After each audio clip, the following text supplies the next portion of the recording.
Bruce, you must have something really good too. Of course I do. It's Bruce Danielson, and I guess I'm here to entertain you too. I'd like to call this Public Service Committee meeting to order. The first order of business is we'll need approval of the minutes. If somebody would like to. Second. Well, that's great. All in favor say aye. Aye. Aye. All opposed? That was pretty simple. The topics today are microblading, then we'll move on to open discussion and public comment. So go ahead, let's get started with our microblading presentation. Thank you. Thank you, City Council, for hearing our agenda item today. I'm Alicia Kalura from the Health Department, and I am here to visit with you about microblading. Just to give you a little bit of an orientation, the Health Department does currently regulate tattooing in our community, both establishments and artists. We provide licenses for both establishments and artists. We also require an annual inspection. And then within that ordinance language of Chapter 122, there's a lot of language around things that are required in the environment for providing tattoos. So things such as wanting to make sure that surfaces are cleanable, want to make sure that there's a place for hand washing, want to make sure that disposable gloves are used, things like that. So regulating tattoo is something that we're currently doing, and this original ordinance was adopted in 1993. The primary reason being to ensure safety and sanitation. Over the last 2 or so years, we've had a new procedure emerge within our community, and the microblading definition is there for you, but I can describe it a little bit as we went out into the field and went to a microblading establishment. We watched the procedure being done, and it's really a microblading artist using tools that have either several needles in one tool. I think the one that we were looking at had 16 needles in one tool, or one single needle, and through movements such as abrading or puncturing the skin, they're really preparing the skin, and then they're rubbing in ink into that to create what we observed to be, the procedure we were watching were eyebrows. And so it is essentially tattooing. The only difference that we could note between tattooing and microblading is microblading does go not quite so deep into the skin, and the inks are not as permanent. So with having it being a little bit more shallow and the non-permanent ink, you usually see the procedure last about 18 to 24 months rather than lifetime. So why is the health department interested in this? Well, since we are cutting into the skin or poking into the skin, you do have that potential of introducing germs, bacteria, bloodborne pathogens, and just you want to make sure that any environment where you are opening up the skin like that it is a clean and sanitary environment. And in fact, the National Environmental Health Association recommends classifying microblading as tattooing because, like tattooing, administration in an unhygienic condition can lead to a host of bloodborne pathogens as well as common infections. And when we were in our field observation, we did see that a bit of blood was drawn. It was not pooling blood, it was not dripping blood by any means, it was not a scary procedure whatsoever. However, that was present, and so therefore we do have the conditions in which bloodborne pathogens, germs, things of that nature could be transmitted. Just to give you a little bit of history on how we came to take a look at microblading at the health department. In 2017, as this procedure was emerging, first it was the South Dakota Board of Medicine who took a look at the procedure. And when they analyzed it, they determined that microblading was not a medical procedure and that it was in fact tattooing, and so decided not to regulate it. Then in 2018, the state of South Dakota took a look at microblading, and they did in fact adopt microblading into their existing definitions for tattooing. So you see you have the definition there, which is Chapter 44, 1201, and both the tattooing artist definition as well as the tattooing definition itself does reference microblading. So now, after doing our period of due diligence and researching, we are also making the recommendation of looking at microblading being added to our tattoo language as well. When we did a scan of how microblading is regulated in other communities, oftentimes it is done at the state level. Here I think I have 4 states and 1 city who are regulating microblading under tattoo licenses. We looked at 6 places. I think the other place was Wyoming, and we did not find any regulation, but in 5 out of the 6 locations or states that we did look at, we did find that they have their microblading within their tattoo regulation. I did call Fargo to see how it went with their regulation. They added microblading language in 2018. They really did not have any concerns from the community. They were able to regulate it the same way they do tattoo, and they just used outreach to find those microblading artists and then provided them a pathway to become licensed. Here locally, we believe we have about 12 microblading artists. This is just through, actually many of them we came to find because many times they will reach out to our office and find out what are the local regulations for microblading. So we've accumulated a list over the last 12 to 24 months. Some of them are working in cosmetology offices. Some of them are already permanent makeup artists, which means they are actually already licensed tattoo artists, because if you're doing permanent makeup, you're required to have that tattoo license. So of the 12 microblading artists, we probably have half that are potentially already licensed. We did invite those 12 microblading artists to a meeting in August. We wanted to visit with them about this potential recommendation and see what their reaction would be, and we had 5 attend. We had 5 artists represented. Some of them were already licensed permanent makeup or tattoo artists, and they really did not have concerns with being regulated. In fact, they were proponents of it. How it was communicated to me is they really would appreciate some professional standards in this area. And they actually suggested additional ordinance language, which I'll touch on in just a moment.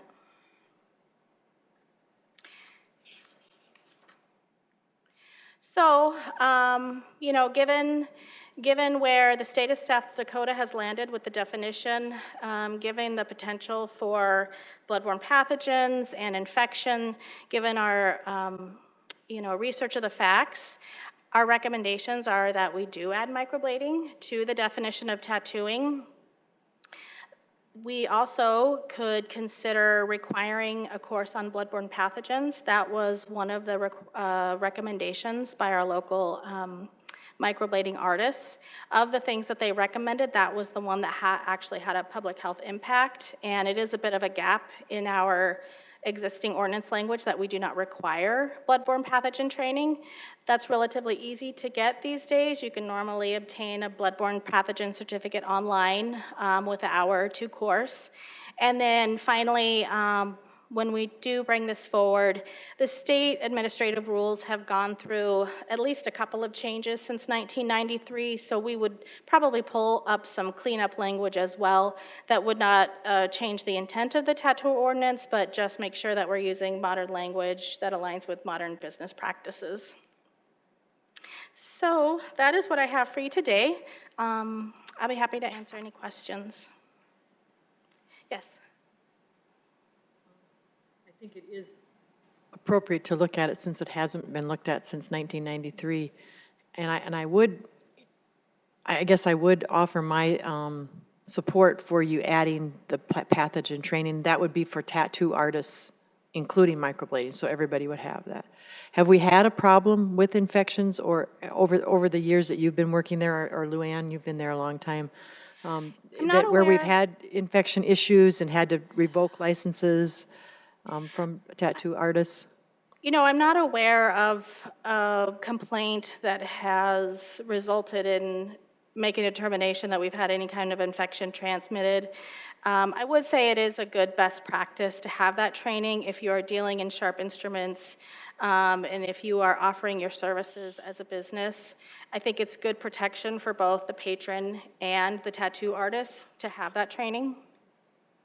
And that's why I kind of raised the point, because I'm just working on this bee ordinance, and we're requiring, an 8 to 10 hour class on beekeeping for a hobby beeist wants to have bees in, urban bee hives in the community, to ask for 2 hours of someone's time and a certification. To me, it's just a common sense, and again, we haven't looked at it since 1993, and that's, I remember it. I remember when we started having, and we decided we needed some regulation. It just seems appropriate updating, along with the other administrative things you want to do. So, I would encourage you to go ahead and put that in there. Great, thank you. We did, as I said, when we did our field observation, the microblading artist actually had a bloodborne pathogen certificate on her wall. So we asked her a little bit about that. How much did that cost you? Was it hard to obtain? And I think she said it was about a 2-hour online course that cost her about $25 a year. So that would be the impact. Yes. Go ahead. Go ahead. So back to the second slide, Alicia. Yeah. You got the $201 and $60. Let's talk about what that is. Okay, so the $201 is the tattoo establishment license, and then the $60 is the individual artist license, and those are both annual. So the individual artist would always be tied in with the $201 one, right? I mean, 'cause- That's really dependent on business practices. I think what we most often see is you have an owner of a tattoo establishment who purchases that establishment license, and maybe inside that establishment, you might have 5 or 6 artists, and those artists are purchasing their own individual licenses. That could be done in a similar way. Oftentimes, you'll have operators who own a location and maybe rent out space. As long as, when we arrive, we can identify, who has the establishment license, and that each artist has that artist license. Could you be a tattoo artist and just do it out of your home?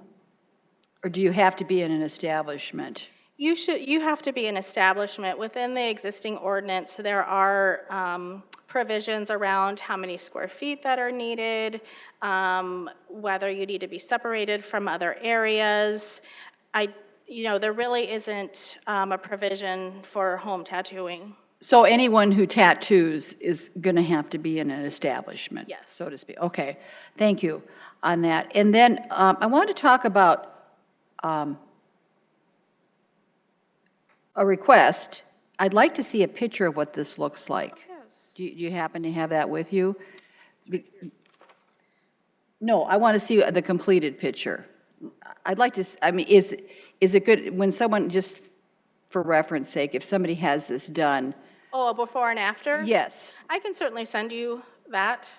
So does it look natural when they have this done, or is it something that's like a real dramatic look?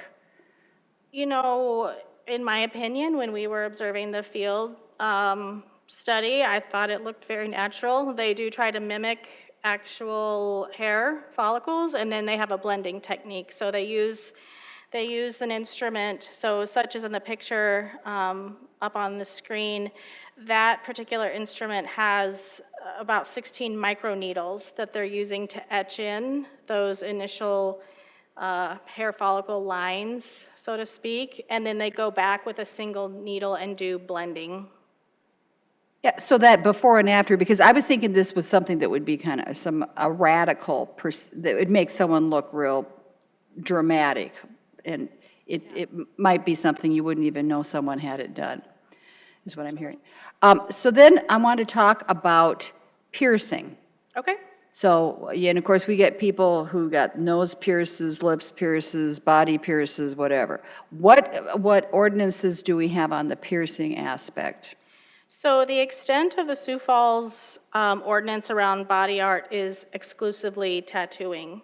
At this time, the Sioux Falls ordinance does not contain other body art or body modification ordinance. So right now, there is not regulation around those activities. Because like jewelry stores, you'll see ear piercing, and that's going into the body. It is, and you will see other communities and other places that do regulate body art. When this ordinance was adopted in 1993, it was adopted solely as tattoo.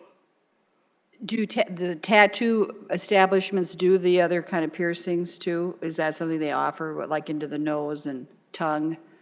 Do you know? My understanding is that oftentimes you will find tattoo establishments that also offer piercing. Because as you're talking about having contact within under the surface of the skin, that would make sense. That could be more invasive than this eyebrow thing. Potentially. Yes. And then, like the tattoo aspect, when people have cosmetic, like mastectomy, reconstruction, tattooing that they have, is that all done, is that done in a doctor's office sometimes, or are these tattoo parlors doing that kind of thing? Doctors' offices will oftentimes do that type of tattooing. In order to do that type of tattooing, that would be considered permanent makeup and would also need to be a licensed tattoo artist. But those types we often see in doctors' offices. But they have to have the same establishment guidelines then? I do believe that there is something in our ordinance, and I'll have to cite the exact provision for you, but there is language in our ordinance that exempts doctors' offices, but a permanent makeup artist who is not a doctor would need a tattoo license. Okay, thank you. Yes. Any other questions, counselors? Thank you. Just one further question. Is it just for eyebrows, or are there other things they use it for?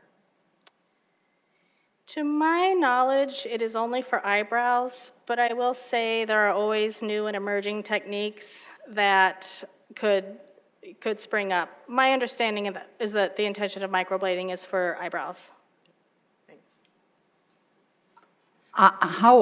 How about the eyeliner thing? That's already covered under the tattoo Yes, part? that would be considered permanent makeup, and they would be required to have a tattoo license. Do you know if does that last forever when they do the eyeliner thing, or is that kind of the same ink as this microblading is? I believe that permanent makeup, such as that, is permanent. Thank you. Yeah. Thank you. It's an interesting presentation on a subject I know nothing about. Okay. So thank you very much. Okay, thank you. Counselors, open discussion.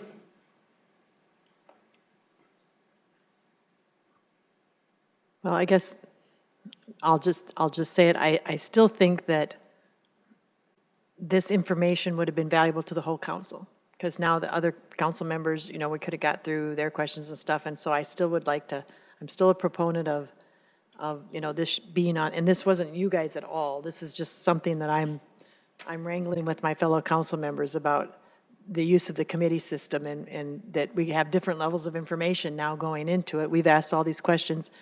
They could all be asked over again, on the first reading, and we cancel an information meeting in order to have a public policy meeting where we could have only, 3 of us listen to it. Why wasn't it just left on an informational? So I'm going to say it out loud because Then we could all hear it, thank you. So we could all hear it, and we won't be repeating ourselves and asking the same questions all over when they bring it for first read. I appreciate your point, and I'm going to ask Alicia when the final ordinance changes have been put together, that she come back and do it for the full council, because I agree with you. For an informational? Yeah, just Yes, when for you, the when you full council add and the information. cleanup stuff and the, and the bloodborne pathogen stuff, why don't you bring it to an information? I think it'll just make it go smoother. When would that time frame be, are you thinking? Okay. Anything else? We'll move on to public input. If there's no public input, then I think we can adjourn. Thank you.